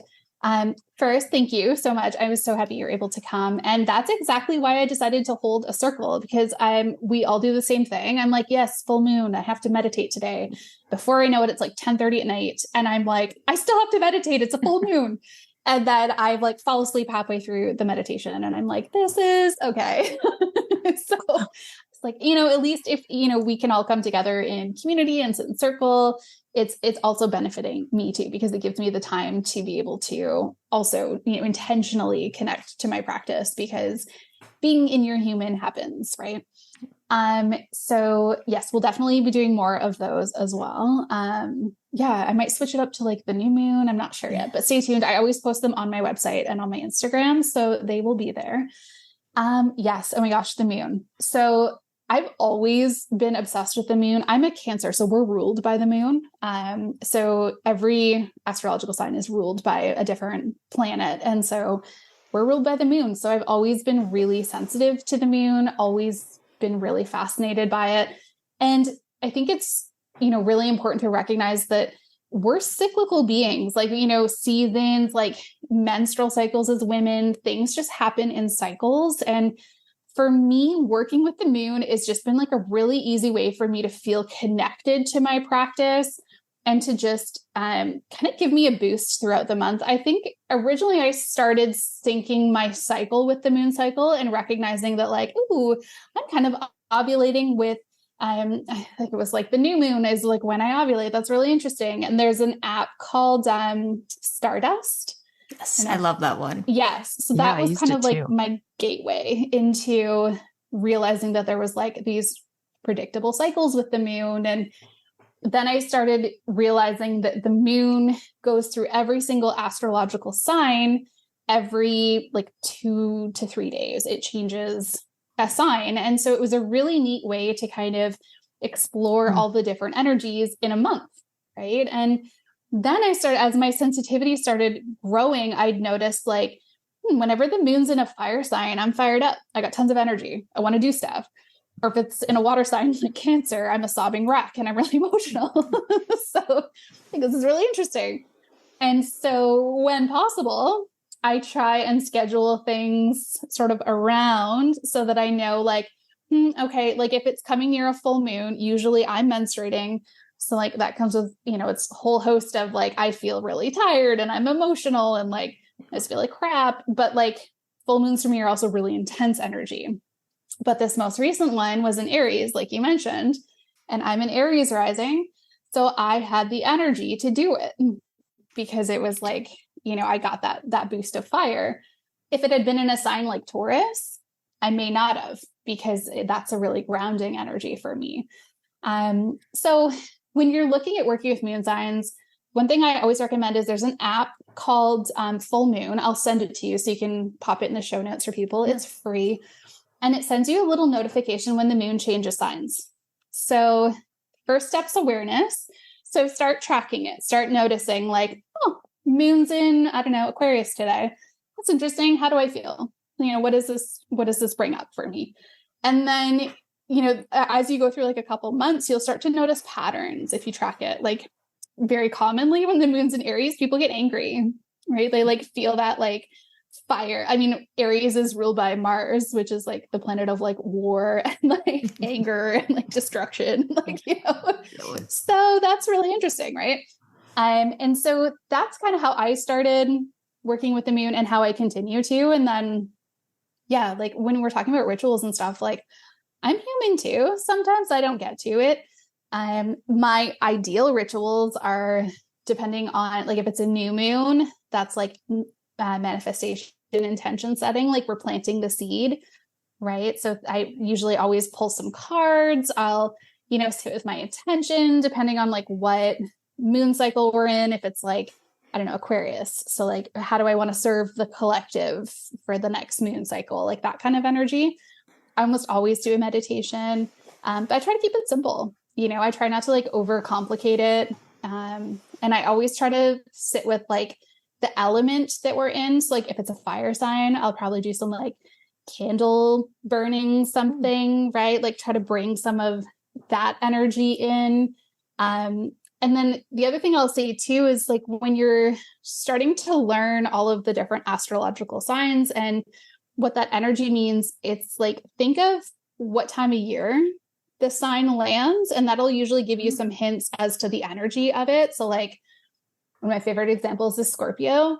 It's like, what's happening in Scorpio season? Okay, well, Halloween, autumn, everything's kind of dying, like it's kind of dark outside. Like, so Scorpio tends to be a bit of that like darker energy. It's ruled by Pluto, which is the, planet of like death and resurrection. So transformational energy, like letting go of things, like, right?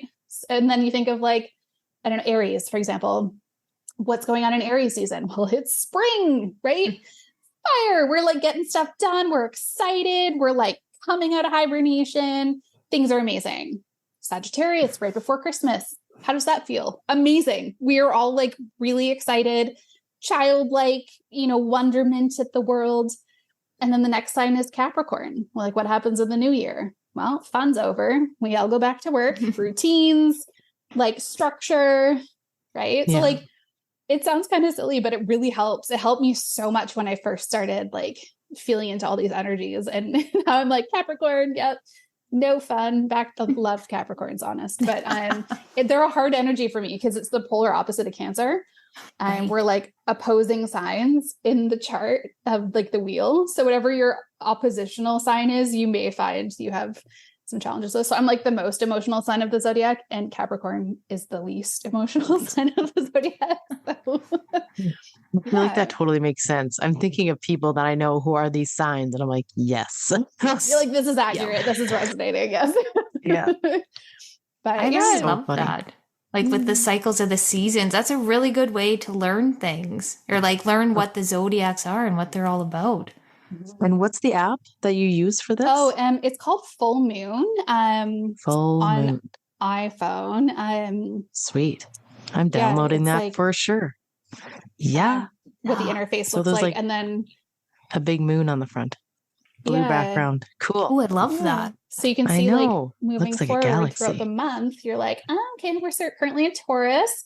Tomorrow we shift into Gemini partly through the day. Like, so you can kind of like, I know this weekend I'm going to be emotional because the moon's going into Cancer. So like maybe not going to schedule anything really important because I know I'll probably be a little emotional. So funny. Such good awareness. Yeah, I love that. But awareness is the first step. Like you don't have to, when you start working with these energies, it's not like you suddenly have to be like all in every day. It's just awareness. No. Like sometimes I don't know what sign the moon's in. I'm not always paying attention to it. But then there's times where like I can feel something's up, right? Mm-hmm. I'm like, oh, what's going on? Like my sister, I've kind of recently gotten her really aware of the moon cycles. And she was like messaging me the other day. She's like, feel like something's happening. Like what's going on? And I was like, oh, she's a Libra. And I was like, the moon just shifted into Libra. And she's like, I knew it. Like, I knew there was something. And I was like, I'm so proud of you. So like, it's just that awareness, right? And like, sometimes if we're sitting in an energy that like, I don't really like, and then the moon shifts, I'm like, oh, okay. Yes. Thank goodness. We're done with that. Like, that's amazing. Right. Yeah. And it's just that awareness, like awareness is always the first step, right? It's like just being aware. And then it's kind of like, ooh, how can I make this work for me? What energy do I like? You know, maybe you hate fire energy. I love it, but I have a lot of fire in my chart. Like maybe you find it really irritating and you love water energy. So it's like, just track your awareness. Like I have the soul care planner from, she's not Bella DeLuna anymore. I think it's Soul Care Astrology now, Sarah. And in there, she has all the moon signs and a little space for you to write like how you're feeling that day. So that's how I started, where like you just create little symbols. So I'd be like energy up, or like an @ sign for angry, or like little waves for like super emotional. And then like every day I just like write in there, and I'd be like, oh, you know, Aries, we were fighting today. Like that tracks, you know? So yeah, really helpful. Yeah, there's a lot of tools out there, I find, like with apps and journals, and yeah, it's cool. And I love when, like, I don't know what you want, like the normal folk like start waking The up muggles. to like the full I was going to moon. say the muggles. Yeah. The muggles, yeah. Because like even in the office, the one girl, she's like, damn, it feels like a full moon today. And like my ears perk up. I'm like, oh, hello. Yes, You're it like, is actually. And then it was her husband's birthday. I was like, oh, he's a Virgo. And then the other girl looks at me and like rolls her eyes. And like before I would have like shut down and not like, I would have been like, oh, okay, she's judging me. But now it's like, I don't care. It's like, let's talk about it. You want to talk about, let's talk about like what your husband's like. And you know, it's just something, it's becoming more common, I guess. So freeing when you get to that point too, where you're just like unapologetically like in your power. And as a manifestor, that's really hard for us because we have this like conditioned fear that no one wants to hear what we have to say. Yes. Oh my God. That's so true. Yes. Because we have this really big energy and it makes people uncomfortable. And without getting too far down the rabbit hole, you know, we have a repelling aura. So when people come into our energy field, they're repelled at first. And some people are like, oh my God, manifestor, tell me everything. They love us. But then most people don't. Most people are like, what is that? I have never seen that before. And they're like a kind of off put. So we have this like wounding, this conditioning that no one likes us. No one hears what we, you know, wants to hear what we have to say. And so kudos to you for really stepping into your power and owning that, because that is really hard for us. Yeah. Kudos. It really is. And yeah, that was a good moment. Be like, you know what?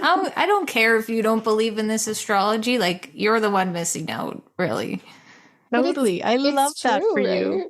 And like, then if you ever notice too, like the more you stand in your power, and I'm sort of unapologetically like out of the closet now, and I have been for a little while. And like once in a while, you'll get people like, oh, I don't really believe in this, but like, can you pull some cards on this situation? You're like, sure, yeah, no problem. I know. Even before, people would be like, what are you up to this weekend? And then like, I'd be like, oh, nothing. Now I'm like, oh, I have a couple Reiki clients. And then you know, and it's like, oh, what's Reiki? And it's like, oh, well, let me tell you, this is what I do. And either they'll be like, aha, or also be like, oh, that's really interesting. I like that. And it's like, yeah, great. And it's like space. What I've noticed too is like, so the moon circle, for example, I was talking to a friend of mine who is very much just for human things. And our dogs play together. And that's our relationship, is she's my dog friend. And yeah, like it came up and I was like, oh yeah, I was hosting a moon circle. So, you know, I gave Leah, my dog, this new bone to keep her quiet, and it worked great for 2 hours. And she kind of was like, oh, okay. And then like an hour later, she's like, so tell me about this moon circle. And I was like, oh, there it is. You know, like I never would have mentioned it before, but now people, and like, they may not say anything right away, but then like, you know, a couple months later, or like my osteopath, for example, I mentioned I had a podcast and she said nothing about it. And then like saw her last week and she's like, so you have a podcast? And I was like, oh yeah, I do. So Yeah, it's kind of funny. It's like you just plant the seed and they'll come back eventually. That's so true. It's just that like gentle approach, just kind of like little things here and there. Cause like I'm working in a new office with a new group of people and I didn't want to come in there and be like, hey, I talk to dead people. I can feel your energy, like I didn't want to be that person. But like when the opportunity opens, like I will open up like a bit at a time, like full moon astrology, and then we'll see where it goes because it's part of me. Like I don't want to hide that part of myself anymore. It's so important. And like, it's really hard. We have this fear. And I was listening to a podcast yesterday and they were talking about this, like how we have this fear that's passed down from our ancestors to like be a part of the tribe. And if you're not part of the tribe, you're going to die from exposure out on the savannah and get eaten by a lion. And like, that's a really good fear to have from like 1,000 years ago, like really important. We want to stay part of our tribe, but like, we don't really need that anymore, And it's like, you need a network and you need people, in your world. We are social beings, but we need to kind of like recognize that that's where that fear comes from and to kind of release it and be like, hey, it's okay if I don't fit in with these people, because I have people that love me. And like, especially as a manifestor, that's been a lot of like wounding I've also been working through, where it's like, you are not for everyone. And this is true of all the energy types. It's like, you are not for everyone, but the people you are for, oh my gosh, it's like, you guys will change the world when you're together, And so you have to trust that like every single person you meet isn't going to love you. And like, that's okay. That would be exhausting. Yeah. But then when you find your people that you click and you're like, oh my gosh, on a soul level, like we just click and connect. And like, I feel so connected to you. Well, think of if you had that with every single person you met, like it just would kind of cheapen it, Right. So that's so true. Yeah. We're in a great time too, where we can connect like this with like, you can find a community and connect with people so easily now too. It's just great. You're not out on the limb. Your tribe isn't out leaving you behind. Like, well, I can find a new tribe and I can find people that are more my vibe. And yeah, it's Absolutely. a great thing. We're very lucky.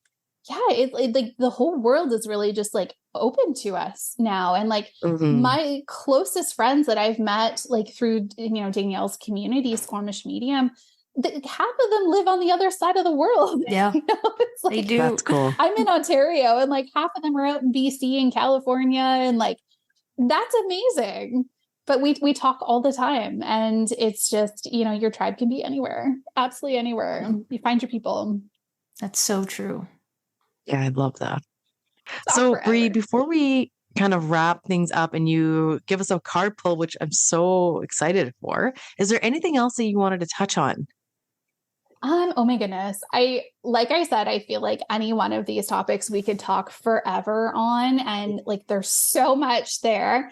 But I think, the theme of today of a lot of what we've talked about is like people sort of like awakening and becoming curious to things around them. And I think that there's a lot out there and there can be a lot of noise in this space. And, in the spiritual world, there's a lot, like there's a lot of things. And I think when we first awaken, it's really overwhelming and it can really, you're not sure where to start or where to go. There's like courses everywhere and cards. And I think it's really just about taking it slow and you're never going to fall behind. You're going to evolve at a pace that you can handle. So never be scared of, developing too quickly or that you're missing out. It's like you are developing at a perfect, rate for what you need at this time. And so it's really just about awareness. Like, I think that's my like take home for today is just like increase your awareness to things like moon cycles, astrology, design, your children, like just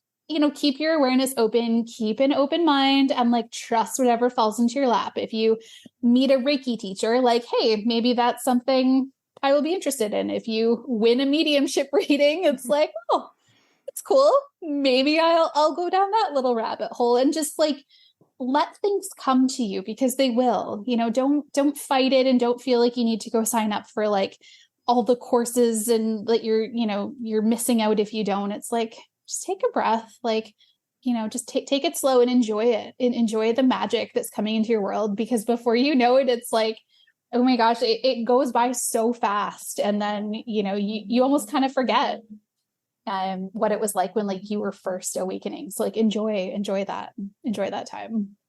I feel like you just channeled a message directly for I think me I did only. too. I was So getting everyone else can just ignore that. I know. I felt like, so good. yeah, that really hit home for me too. Yeah. Especially like Christy and I were talking before we started, and I'm just like, everything is hitting right into the heart. Yeah, I'm resonating with that. Fully. Thank you for that.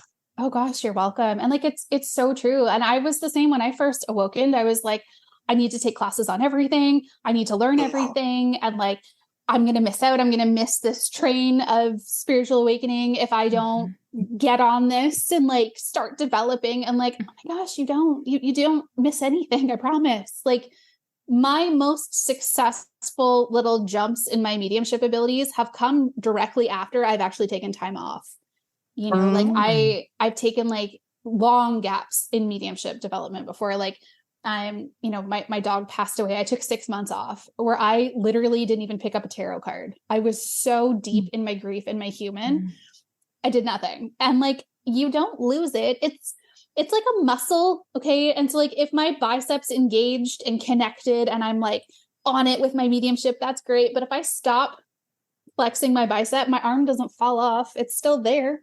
It's just not engaged. Right. And so you need that rest time. You need that time to integrate. And like, I hate to break it to everyone, but like, we're meant to be human. Like we're here having a human experience. So like, you gotta be in your human too. And, the goal is really to learn to balance both. It's yes, to become this like spiritually evolved being and remember who you are and where you came from, but like how to integrate that is where the real work comes, right? That's the hard stuff. And so that's a constant life journey. I'm not there either. Like we're all working on it. Right. But never fear like you're not doing enough or you're not good enough or you're missing out or anything like that, because like, oh my gosh, you won't. It's just a journey of remembering. You already know it all. You already came to earth knowing it all. It's just a journey of remembering. And so if you just remembered it all at once, that would be a lot. Right. Oh, yeah. And then you still have to like go parent your kids and make dinner. So like that just, that would just be like, oh my gosh, that wouldn't work. Right. So it happens this way for a reason where like really slowly you start to remember a little bit. So it's like, hey, Reiki, I really like that. I'm going to go take some Reiki courses. And like, that's really beautiful. And then like, oh, maybe mediumship. Okay. This is kind of cool. Like, so just enjoy the ride, enjoy the process. Okay. Should we get into the card pull? All right, let's do it. Great. So just a message for the collective, I guess. All right. That sounds beautiful. I have a deck here called The Wisdom of the Oracle from Colette Baron Reed. And it's a really sweet energy to it. Like it's very soft. Some decks I find can be a little bit salty. And I was just feeling like we needed a nice soft little message today. So, okay, let's see. Oh, I love this card. Okay, so this one says The Fates. And it's a picture of like this little fairy being. And she's kind of like giving herself a hug and she's like covered in stars. And like this for me is like exactly what we were just talking about. We're like, this is all of you. This is all of us, right? We're these like spiritual, magical beings. And like fate is really coming up where it's like, everything is happening for a reason. It's happening for you, not to you, right? It's all on this journey of like awakening and remembering who you are and like remembering that magic, right? Like that's come up a lot for us in this conversation today, but like all those stars and just like remembering the magic. And it's like things are unfolding in the time that they're meant to. And so not feeling too tied up. Like I'm also seeing like the Hanged Man in tarot. So like not getting too wrapped up and tripping yourself up on it and just like really, just kind of like embracing and trusting. And there's a lot of love in this card too. I'll pull 3 total. So I'll just pull one more. Just like cognizant of time here. Sorry. I like that deck. Forever. Yeah. It's a nice really deck. Sweet. Yeah, I like the more gentle ones. All right. So this is the next card. This one's called Treasure Island. And what's really interesting is this is a treasure chest on the back of a sea turtle. And sea turtles for me are about protection. So the energy behind a sea turtle is sort of just like, yeah, like you have a protector, you're being very protected. And then, yeah, just this like kind of going from the first card, it's like, this is sort of like who you are, right? You're on this beautiful journey and like, you're so protected as you start, yeah, just like finding that treasure, right? Finding that magic. And the sea turtle is like swimming. So to me, that's very much like we're on this journey, right? And what's interesting is I'm being drawn to the number 9. And in like cycles, it's like 1 through 9, and then it repeats itself, right? And so it's like we get to number 9 and we think like, all right, we're here, we've done it, like this is it. And like, hey, guess what? It repeats again. Like you go right back to 1, and then it's like every year is a different number. And then like you return back to 1. Right. And so it's just, again, that like cyclical energy of like those ebbs and flows. And like, hey, yeah, sometimes you're going to be in a cycle where like you are on top of the world and it is amazing. And then there's times where you won't be. And that's okay, because it gives you an opportunity to really integrate that energy as well. All right, let's pull one more here. Ooh. TikTok. So this card is, there's like a clock on 2 hands. And this card, the message is definitely all about like, there's a couple things here, but like time is a really interesting construct. And, it's definitely the message of like, we can control time, without going like too much down a rabbit hole here. It's like, we can make things happen as quick or as slowly as we want. And if we're able to like remove these energetic blocks out of our way, it's like things can change and shift so much faster in our reality. And so like not feeling constricted by time as well, and just like trusting that things are unfolding as they're meant to, but also that there is no timeline. There's no like, I don't know, like you have to get this done or it's going to expire. It's not like an invitation like that's going to vanish if you don't jump on it. So it's like really like, it's cliche, but like trust the timing of things. Because it's really just like, it's interesting. Like on this card, all the numbers are jumping off the clock. So it's that whole idea of like, things will unfold in time as they're meant to, but that we can also control time. So not to just feel too constricted by that. But it's a very on par with like what we were talking about just before we pulled the cards. So yeah, totally that was amazing. Thank you. It just like it wrapped the entire conversation full circle. It kind of worked out well, didn't it? Yeah, it totally did. They always have our back. Yeah, it's true. Yeah. We'll post those cards as well so everyone can see them on our Instagram page. Yes. So take a photo, please. That's for perfect. us. Oh. Yep. I will, yes. And I will send that to you. Thank you. Sounds good. Oh, it was such a delight having you here. I Yes. think this was such a great conversation. Such an honor to interview somebody as yourself. Thank you. I feel like I could talk to you guys forever. So I know like, we'll have to have over already. It's only been 2 hours. Oh, I know. We'll have a part 2 for sure. Oh, that would be amazing. Yes. Yes. Yeah. Okay. And then Brie, of course, where can people find you? They'll want to connect in, or if they want to book a course. I know you have a couple courses. You have that Darkest Hour course, I believe it's called. Yeah. So that's, I named it Rekindle, but there is a quote about there, like, that's a perfect description of it. It's just basically, it's a package to get you through your darkest hour and back to like finding your light again. So wherever you're at, if you're feeling just, kind of low, grief, depression, any of those like lower vibrational emotions, and you're having a hard time getting out of that, that's what I designed this package for. So it's 3 sessions, whether that's mediumship, psychic, channeling, whatever that looks like. It's like 3 1-to-1 sessions, and they're spirit led. So we just kind of go with whatever spirit's bringing through. As someone who personally deals with a lot of mental health issues, depression, and I have a panic disorder as well.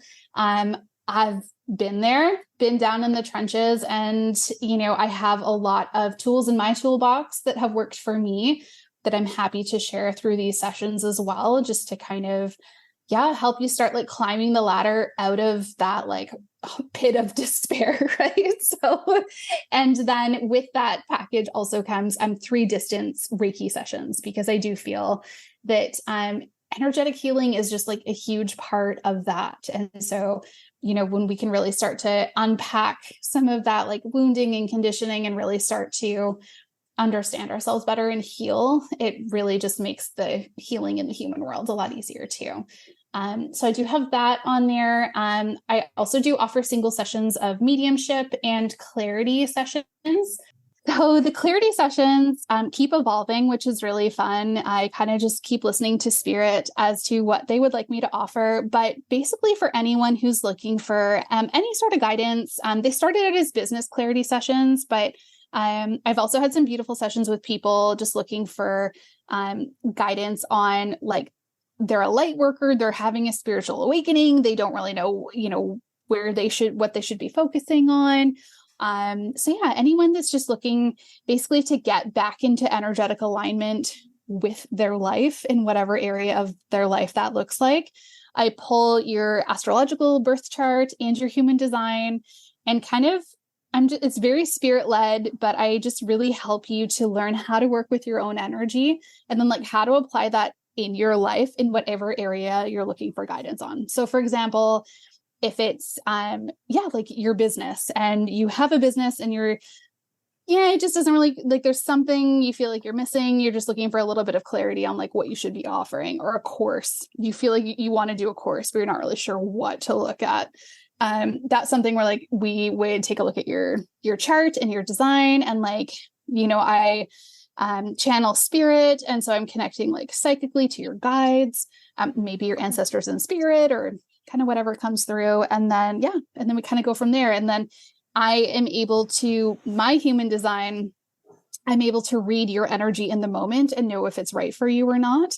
That's my incarnation cross in human design. And so it's kind of like, as we're talking and as you're sharing things, I'm able to be like, oh yeah, no, that's not what's resonating for you. How do you feel about this? And then you might be like, oh my gosh, that sounds amazing, or whatever. So yeah, it's a really unique offering. It's really hard to explain until you've been in one, but they're probably my favorite to do. I absolutely love doing them. That sounds amazing. Great. I would love one of those. Yeah. I was thinking that too. Yeah. Yeah. We can definitely work something out. Yeah. They're really fun. I started out, like I said, doing them just for like light workers and their businesses. And then it just kind of evolved because I started having clients that were like brand new on their spiritual awakening and were looking for guidance. And I was like, oh, this is really fun. Or I recently had a session with a client who isn't even spiritually awoken or anything. She's just an entrepreneur. And we had a beautiful reading just with that. And so it was, I stay really open and curious. And like I say on my website, I work for spirit. So I'm like, all right, spirit, like this is what you want me to do this week. That is perfect. So I'm really open with it, and it's really fun. So lights me up. Yeah, I love that. Just go with the flow. Yeah, you have to. So yeah, you can find me on Instagram at Daylight Oracle. And then my website is also the same, daylightoracle.com. And I am most active on Instagram in my stories. So I'm getting better at posting, but I'm usually in my stories. So, that's where I hang out too. Yep. Yeah, it's just more fun. It's less permanent, Yes, I agree. Mm-hmm. Okay, well, thank you. Thank you so much. Yeah. I really enjoyed that. That was so much great. fun. Yes. Yeah, and you can catch Brie on her own podcast as well if you want to give that a listen. And that is called, like, what again? I can't remember. That's okay. The Lightworker Connection. And yes. So I do have like 3 podcast episodes in my brain right now that I have to just take the time to sit down and actually record. I wish I could just extract them and like upload them, but it's not how she goes. That'd be great. Right? Yeah. Just like pluck it out and put it on there. But it's been really fun, and it's still very new. It's like a little baby podcast, but I'm really excited to continue it because I obviously love to chat. So I could talk forever. Us too. Awesome. I love it. Okay. Well, thanks. Thank you. And yes, have a good rest of your day. Yeah, you too. And I look forward to connecting to both of you in the future. And yes, we'll chat soon. Thanks for listening to our episode. We hope you learned something new and was inspired. And you can find us on Instagram at Living the Reiki Life. And you can find our personal handles at Reiki with Manda. And mine is The Birch Soul. It would also really help us out if you gave us a 5-star rating and review. It really helps us out in the podcast world. And we will see you next time. Ciao for now. 1,